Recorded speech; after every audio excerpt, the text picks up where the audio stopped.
हाँ बाबा मंगुली। हेलो हाँ नाना जय जगन्नाथ नमस्कार। हाँ नमस्कार। एबे कोठी आय नाଇଁ ଯାତ୍ରା ସରିଲା ବର୍ତ୍ତମାନ ଘରେ ଆଉ।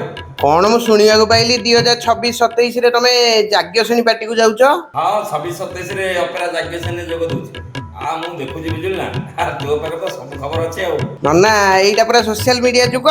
अरे अमेरिका रे जदी हाथी उडा पाड़ी दबो सेटा इंडिया रे ट्रेंड करिवो। ହଁ ବର୍ତ୍ତମାନ ତ ସୋସିଆଲ ମିଡିଆ ଯୁଗ ଆଉ କୋଉ କଥା କାହାକୁ ଅସମା ରହୁଛି। आउ केबे कोन नना आखड़ा पूजा होउची। ହଁ ଏଇ ଜୁନ 24 ତାରିଖରେ ଆଖଡ଼ା ପୂଜା। एई नना मु कोन शुणिବାକୁ पाइली एथर जाग्ञसेनी अपेरा रे सब दमदार स्टार कास्ट अछंती। ହଁ ଷ୍ଟାରକାଷ୍ଟ ତ ଦେଖିଥିବ ଆଉ। ଆରେ ସବୁ ପରେ ବି କାଳିଆ ଷଣ୍ଢ ଆଉ ମୁଁ ଅଛି କମେଡିରେ। ଜାଣିଥିବୁ କମେଡି ପୁରା ଅଲଗା ଲେବୁଲ ହବ। अच्छा नना ए वर्षर नाटक कोन कोन हबो।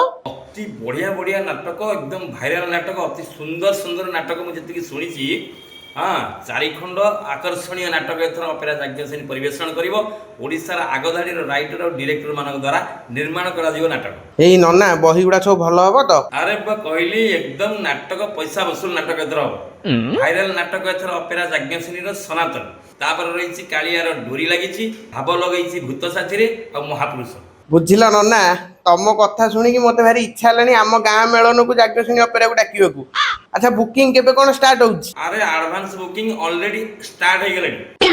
ଶୁଣୁ ତୁ ଯଦି ତୋ ଗାଁକୁ ଏଥର ଅପେରା ଯାଜ୍ଞସେନୀ ଆଣିବାକୁ ଚାହୁଁଛୁ ଆଉ ଆଡଭାନ୍ସ ବୁକିଂ କରିବାକୁ ଚାହୁଁଛୁ ତାହେଲେ ମୁଁ ତୋତେ ନମ୍ବର ସେଣ୍ଡ କରିଦଉଛି। ଏଇ ନମ୍ବରରେ ଯୋଗାଯୋଗ କରି ଏବେ ହିଁ ଆଡଭାନ୍ସ ବୁକିଂ କରିଦେ।